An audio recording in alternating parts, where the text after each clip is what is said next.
Alright, I just played the set championship, the Neon Dynasty Championship. That is the Pro Tour, for those of you not following organized play. The formats were Alchemy and Historic. Kind of a breath of fresh air to try Alchemy instead of Standard. I know it, like, sounds like it's almost the same, but since like the format has like quite a few differences to Standard, with both the new cards and the nerfs and so on, and there's like, the Standard bans and not in effect in Alchemy. And the fact that there's like not that many tournaments in Alchemy means that it's kind of like nice to have this unexplored format, and it really like impacted how we how the testing process went and how we chose our decks and how the tournament like it ended up panning out. Because normally you're used to Standard being just like, well, there's like these like 2 to 3 really good decks and you just gotta be good at mirror matches. But this was kind of a different thing. So me and my team ended up playing mono white aggro in Standard and black green food in Historic. The team was kind of split in Historic, but in Standard, in Alchemy, we almost all agreed to play mono white. 14 out of the 15 of us. And I'm gonna explain a little bit of how that happened and like what's up with this deck. So this is it's kind of like a classic deck that we've seen a lot. But the story going into Alchemy was that like Naya Runes was like the dominant deck.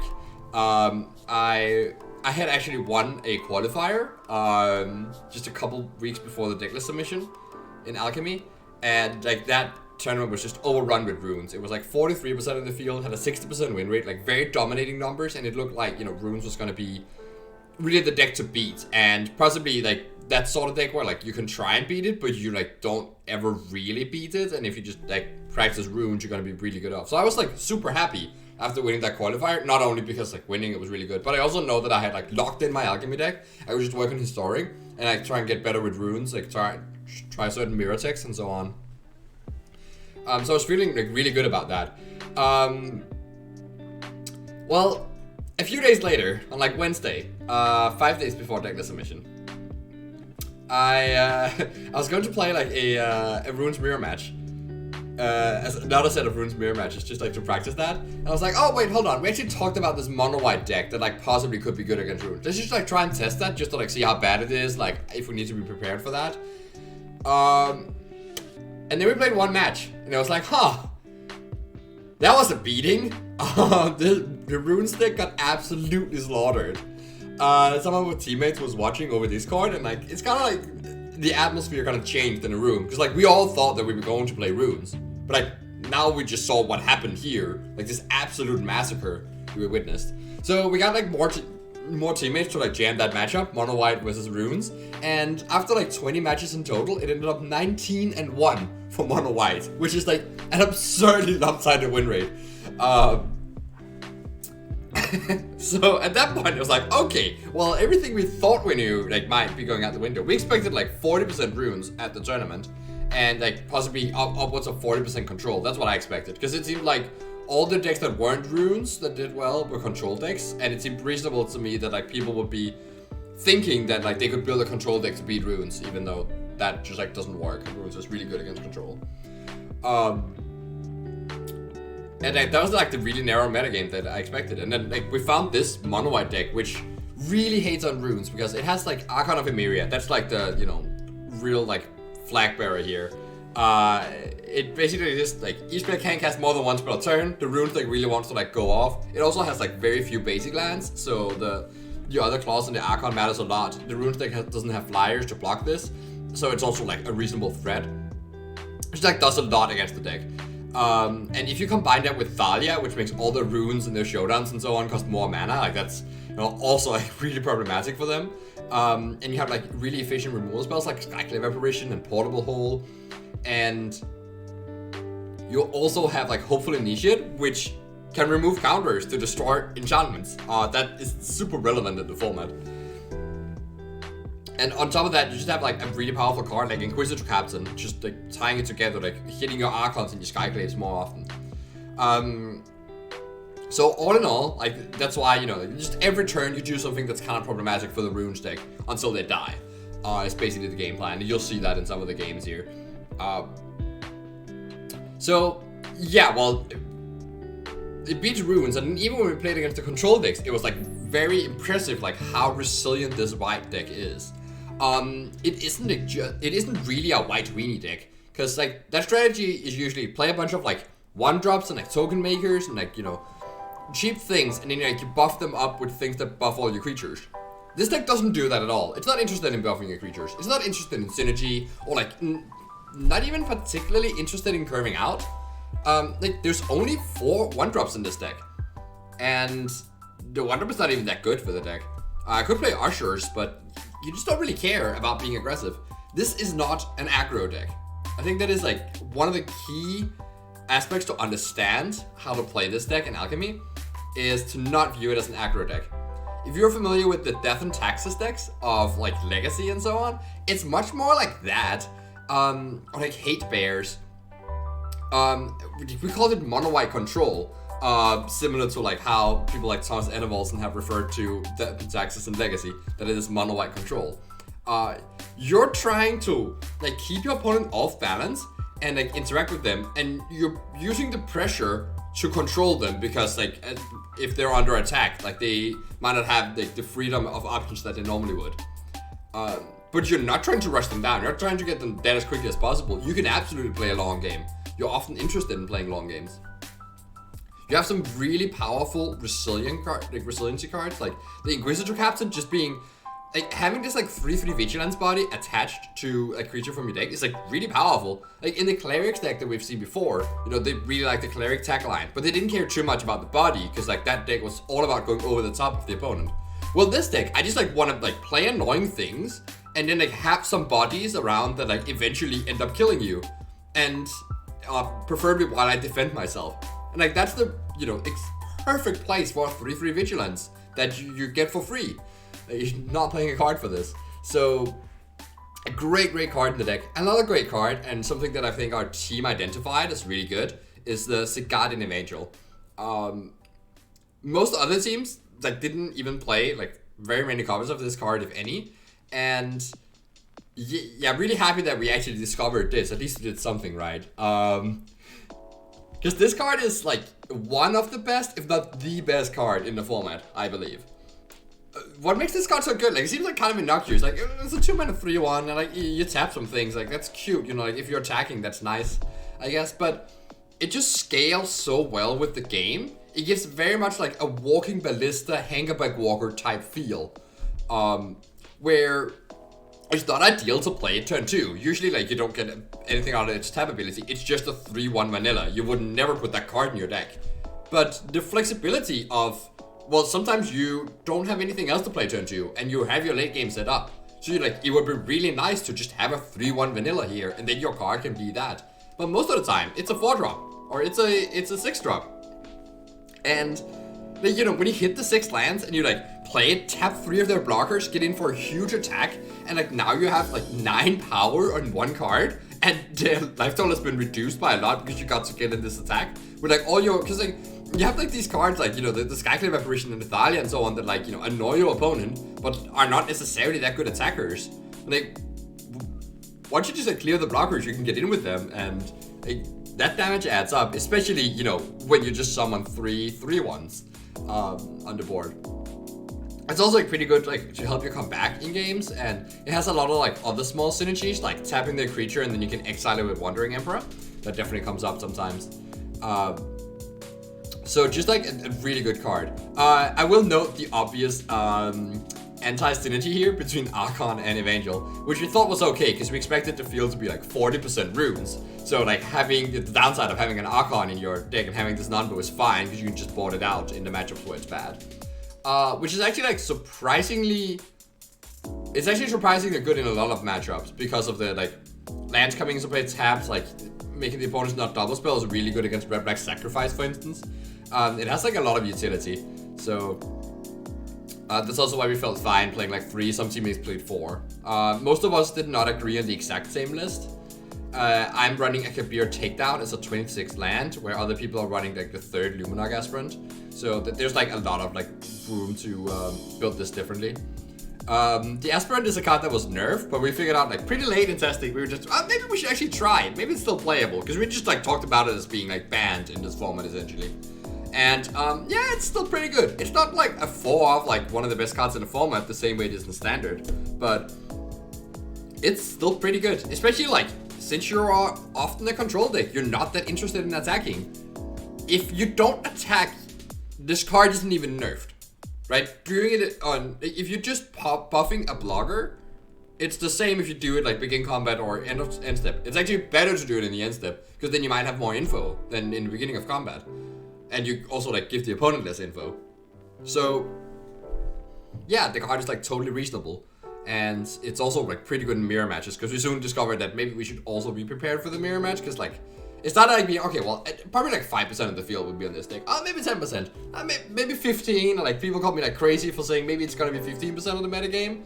And in the end, we like arrive at a metagame that's like 23% mono white and only 18% runes, where we expected 40% runes. So that's kind of like, it seemed like a lot of people actually figured out how to beat runes, and we missed a lot of those decks. Like all the black and white mid-range decks, with especially like City Stalker Connoisseur, we just like did not have those in our testing. And I think that really punished us. We really thought it was going to be like runes and control and the mirror match. That's why you'll see these two Fleeting Spirits, which look very odd in this deck.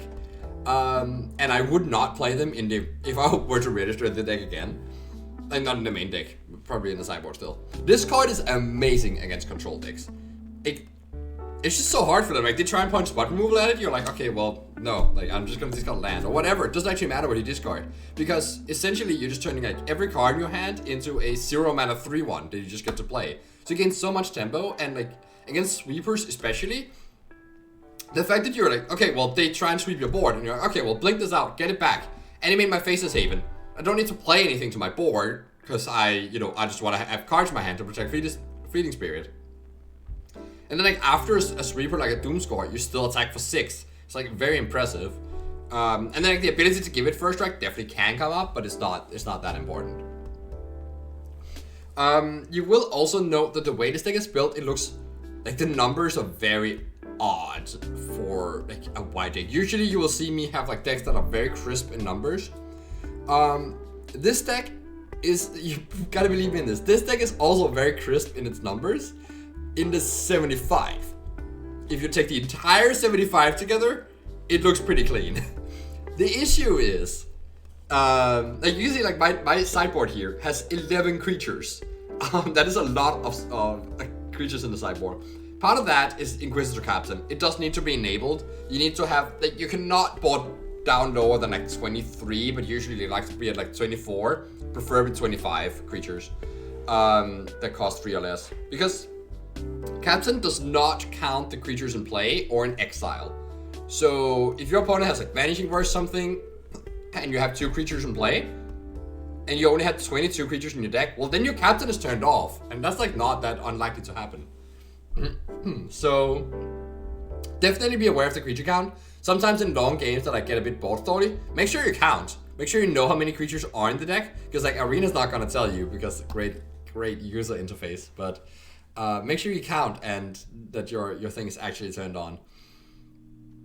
But anyway, this deck is very much built like a full 75 that we just had to split up between like a main deck and a sideboard, and like hedge for whatever we thought were gonna be. So the issue is we expected a lot of control and runes, and you want a completely different suite of 3-drops against these two decks. Against runes, you want Archon of Emeria, Brutal Cathar, and Skyclave Apparition. We have like 4 2 Cathar and 4 Archons in the 75.